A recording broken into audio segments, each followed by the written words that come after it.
प्रहार जनशक्ती पक्षाचे अध्यक्ष व माजी राज्यमंत्री बच्चू कडू यांच्या नेतृत्वात शेतकऱ्यांच्या विविध मागण्यांसाठी 138 किलोमीटरची पदयात्रा सुरू झाली आहे। देशाचे माजी कृषी मंत्री डॉक्टर पंजाबराव देशमुख यांचे जन्मगाव असलेल्या पापड येथून सुरू झालेली ही पदयात्रा यवतमाळ जिल्ह्याकडे सरकत आहे। वाटेत सुकडी येथे शेतकऱ्यांनी शेतात चक्क भाजपाचे झेंडे रोवून लक्ष वेधून घेतले आहे। शेतकऱ्यांना शेती परवडत नाही, आता पेरणी बंद, आता सरकारने आमची जमीन घ्यावी, नाही तर गांजा अफूचे पीक घेऊ द्यावे, अशी मागणी शेतकऱ्यांनी केली आहे। ज्या शेतामध्ये भाजपाचे झेंडे रोवण्यात आले तेथे पदयात्रेदरम्यान थांबून बच्चू कडू यांनी सरकारवर जोरदार टीका केली। बच्चू कडू म्हणाले, केंद्रात राज्यात भाजपाची सत्ता आहे, जिल्हा परिषद त्यांची, महानगरपालिका त्यांची, घरावरही भाजपचे झेंडे होते, आता शेतातच झेंडे शिल्लक होते। शेतकऱ्यांनी शेतातही ते लावून टाकले, कारण शेतात पेरणी करून काहीच फायदा नाही, पेरणीचा खर्च देखील निघत नाही, अशी बिकट अवस्था आज आहे।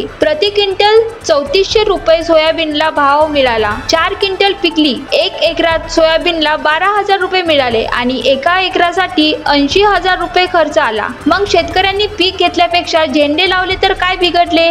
आम्ही आता शेतासहित तुमच्या पक्षात येतो, कमळ लागले की घेऊन टाकत जा तुम्ही, असा टोला बच्चू कडू यांनी लगावला। सुकडी येथील शेतकऱ्यांनी शेतात भाजपाचे झेंडे लावून सरकारच्या विरोधात संताप व्यक्त केला असतानाच शेतात लावलेले फलक देखील लक्ष वेधून घेत आहेत। पंतप्रधान नरेंद्र मोदी, मुख्यमंत्री देवेंद्र फडणवीस, उपमुख्यमंत्री एकनाथ शिंदे, अजित पवार हे बैलगाडीवर बसल्याचे छायाचित्र या फलकावर आहे।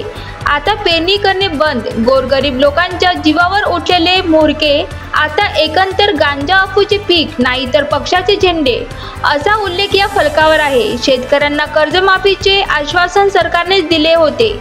मुख्यमंत्री देवेंद्र फडणवीस यांनी ज्यावेळी लाडकी बहीण योजना आणली त्यावेळी कोणती समिती गठीत केली काय? मग शेतकऱ्यांना कर्जमाफी देण्यासाठी समिती कशाला तयार करत आहेत? थेट घोषणाच केली पाहिजे, अशी मागणी शेतकऱ्यांनी यावेळी केली। SMA news, Amravati.